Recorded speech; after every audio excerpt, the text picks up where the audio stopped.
Garrett Blevins here with a semi-exciting day for Southern California. It is raining today, so this is our annual day of rain, and you know, the city does kind of descend into post-apocalyptic Thunderdome type scenarios with this sort of inclement weather, but luckily it's just once a year, so hopefully we'll survive, and I'll be here to continue my workouts on later in the week.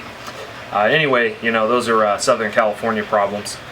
But squatting today, as you can see, have had some decent sets. I was contemplating going heavier than 675, but I have one more heavy week of squats, so I'll probably push it up a little bit from there. Had slight bar speed slowing. Had a little bit of a shift in the 645, which just tired me out a little bit extra. And the 675 still moved well. I was thinking about 690 or 700 for today, but for me, and kind of my thought process is why. I know it's there. If I misgroove it, then I might end up at an RP 10 instead of an RP 9 or RP 8.5. So do I really want to chance that just to do an extra single? I was also thinking about just deviating from my peaking plan for no good reason at all. I don't know if you all have those thoughts when you're getting close to a meet, but I have them. And I was almost going to put my deadlift day on today as well, and just skip the back off work for squats, do the deadlifts early to give my hips extra time to recover. But I did so well in my last meet, why would I do that? That's crazy. So anyways, that's why it's important to stick to a plan and to have a plan that you trust in. Now, after you complete a period of training or a peaking plan, it's entirely appropriate to evaluate how things went and see if there can be improvements. But if you are mid-plan, do not change the plan. I strongly encourage people out there, if you're preparing for a meet, trust your programming. If you have a coach, trust your coach, and see what the results are with the plan.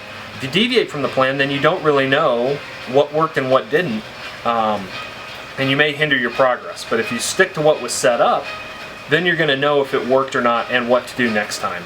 But regardless, 675 moved really well today. Weights are feeling really light on my back. Did a really good job of getting a good rack position today. Was pinching the shoulder blades well. I've been doing a little bit of mobility work on my quads, so they're a little bit more sore. When you do kind of that deep myofascial release, the myofascial tissue is not deep. You got to kind of dig in there hard to get that myofascial release. In any case, that's how, I mean, I don't know. I've never had a deep tissue massage, so maybe I'm going as deep as they do in those, but I feel like they push more stuff out of the way and can get even deeper if you really know what you're doing. But I usually work on the outside, kind of exterior, my quads especially, and around the hip capsule.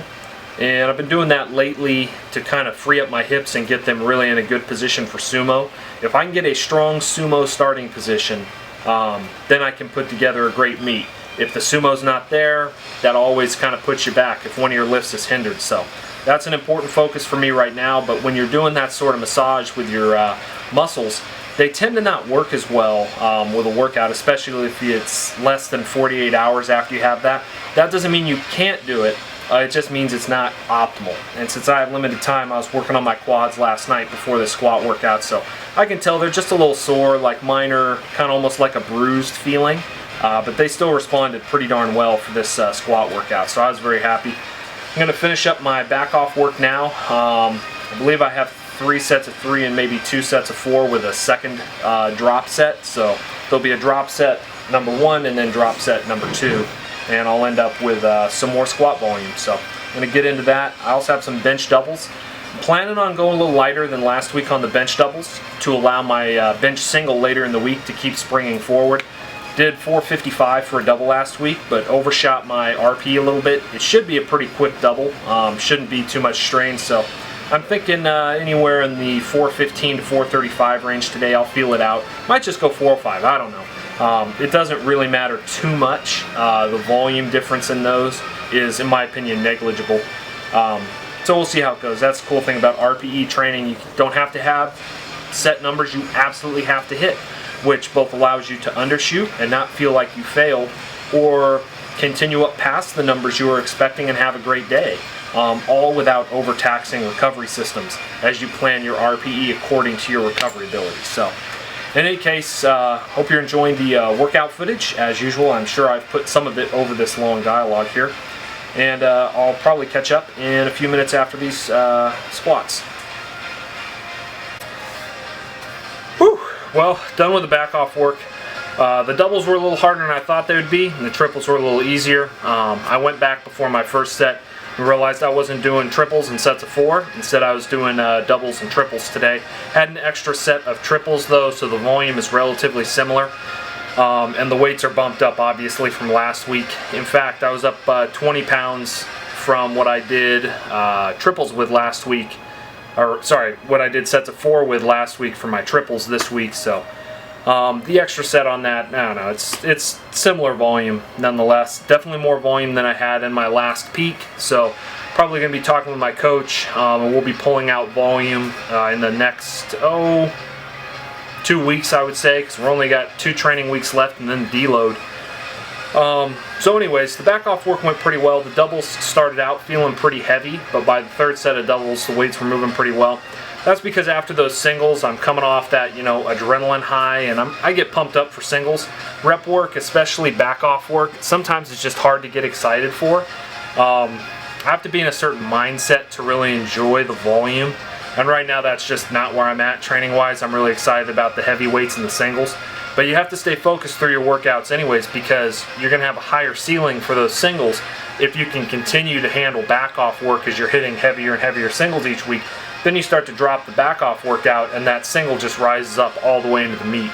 At least that's the theory, and it works pretty well because you're doing those singles in a fatigued state because you have all that back off work that's tiring you out. So I've been going a little lighter and lighter on my second squat day of the week. I haven't even really been filming it. There's not much to see there. It's really, really light. It's more of an active recovery day than anything. And again, as I've mentioned before, that's because I'm having like very little volume that I can recover from. I'm just doing really low volume but high intensity training. That said, this workout for squats has been long. I got my warm-ups themselves. I warmed up slow today to make sure that I was going to be in good shape. I don't know how long I spent, probably 40 minutes warming up to my first heavy single, and maybe a little less than that. But if you're going the bar, 135, 225, 315, 405, 495, 545, and then 605 is your first work set. I mean, you're already 8 sets deep, and you're just hitting your first kind of warm-up single, and then 605, 645, and then my final top single of 675. And then I'm hopping into 6 sets of back-off work. That's a lot of work just to get up to your top single. So that's one of those things I've had to adjust as I've gotten in training with heavier numbers. It just takes longer to get to them. That's just the way it is. And so the stronger you get, the more you kind of have to adjust training. It gets a little weird because I have a ton of warm-up sets. And for those of you out there, I'm not doing like set to 10 with 135, 225, 315.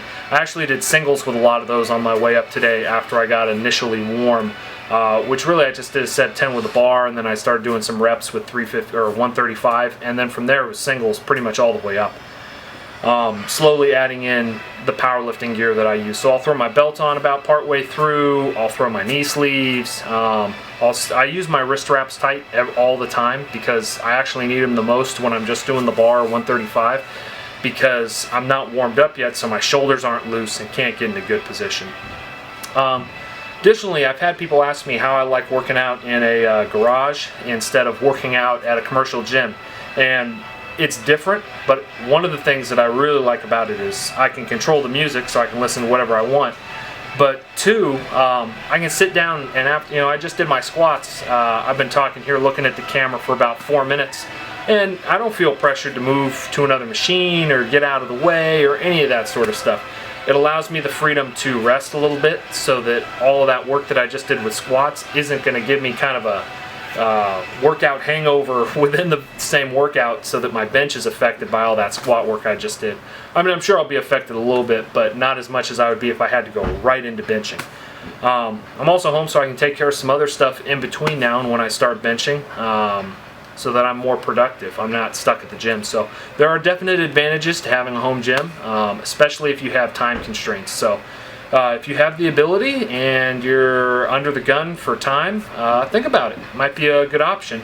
I always have trained fairly solitary. I've been kind of a solo lifter. I haven't always had a good workout partner, mostly because people are just doing really different stuff. And they don't want to hang out in the gym. I mean, it's probably 2 hours of squatting right there, maybe an hour and 40 minutes. So that's a long time to just be doing one thing. I mean, that can get pretty boring to a lot of people, pretty monotonous. But in any case, gonna get through this benching, and I'm sure I'll have some clips planned for you for that. In any case, I hope wherever you're at, you're doing well out there. Blessings.